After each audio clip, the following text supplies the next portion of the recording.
You are staring at a board. 64 squares, 2 colors, no dice, no luck. Just you, your opponent, and 32 pieces of carved wood. You've probably played it. Maybe you lost badly, maybe you swore you'd never touch it again.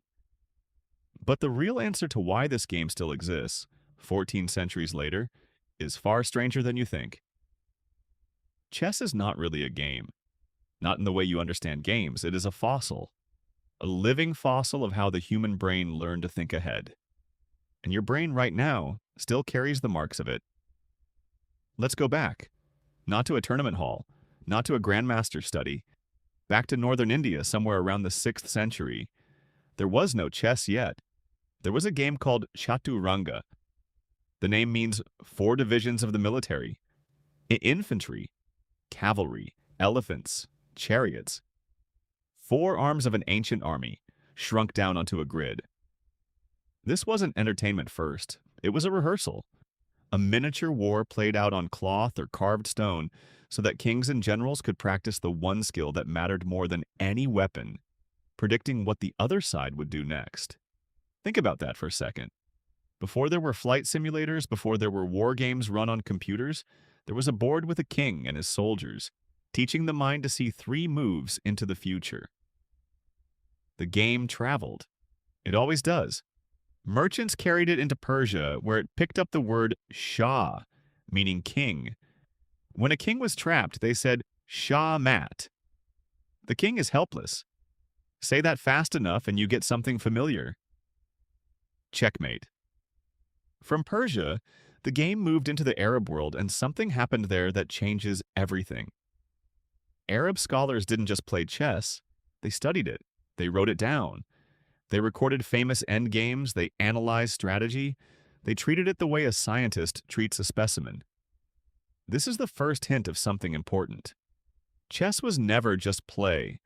From its earliest centuries, it was research into the shape of decision-making itself. By the time it reached medieval Europe, the pieces had changed costumes. The elephant became a bishop, the chariot became a rook. The vizier, once the weakest piece on the board, became the queen, and around the 15th century, she became the most powerful piece of all. Historians actually debate why. Some say it mirrors the rise of powerful queens in Europe at the time, women like Isabella of Castile, who ruled with real authority. Nobody can prove it for certain, but the coincidence is hard to ignore. Even a board game, it seems, absorbs the politics of its era. So chess had its rules by around 1475. That part of the story you might expect. Here's the part you don't. Chess is not actually about war anymore. It stopped being about war centuries ago. What it became instead is a mirror for how the human mind builds expertise. And this is where the story gets scientific. In the 1940s, a Dutch psychologist named Adriaan de Groot decided to study chess masters the way a biologist studies a rare animal. He sat grandmasters down, showed them positions from real games, and asked them to think out loud. What he found broke the assumption everyone had about genius. Grandmasters didn't calculate more moves than amateurs, that's the myth. They didn't see further into the future in some raw, mechanical sense. What they did instead was recognize patterns. Thousands of them. A grandmaster looks at a board and doesn't see 32 individual pieces. He sees 5 or 6 familiar shapes, chunks of meaning, the way you see a word instead of a scramble of letters. Later, in the 1970s, 2 researchers named Herbert Simon and William Chase pushed this further. They flashed chess positions at players for just a few seconds.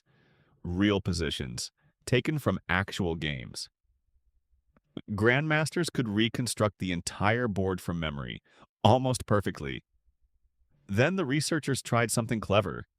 They showed the same players a board with pieces placed randomly, positions that could never happen in a real game.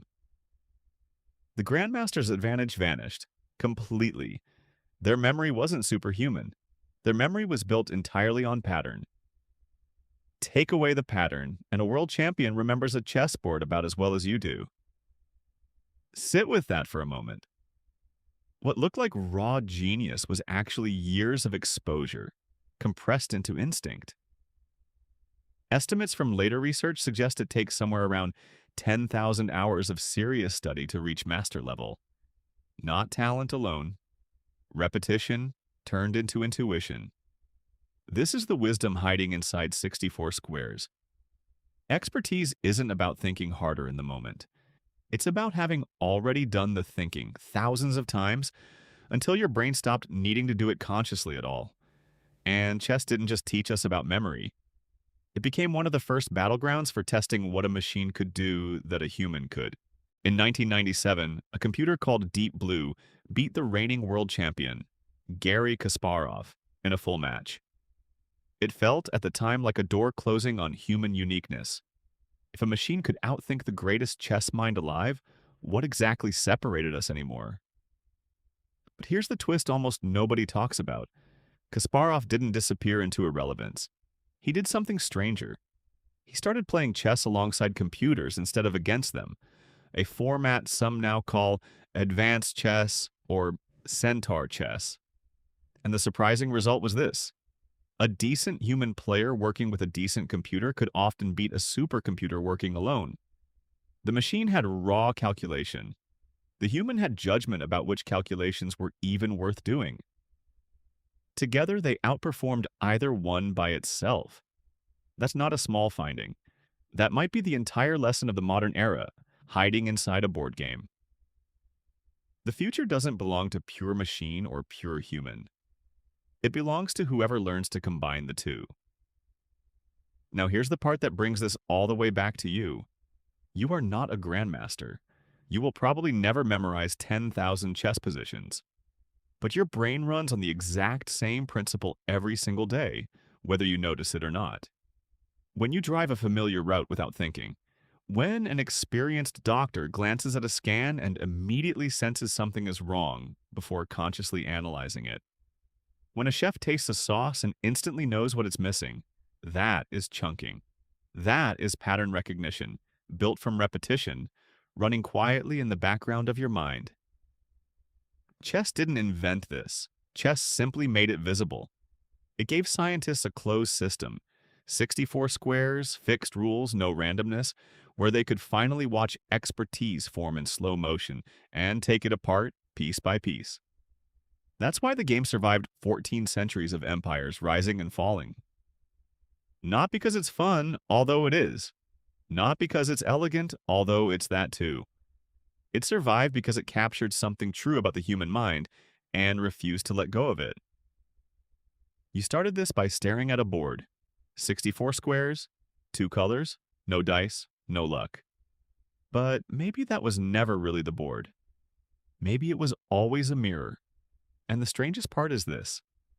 Every time you get a little better at something in your own life without even realizing how, you are still in some small way playing the exact same game.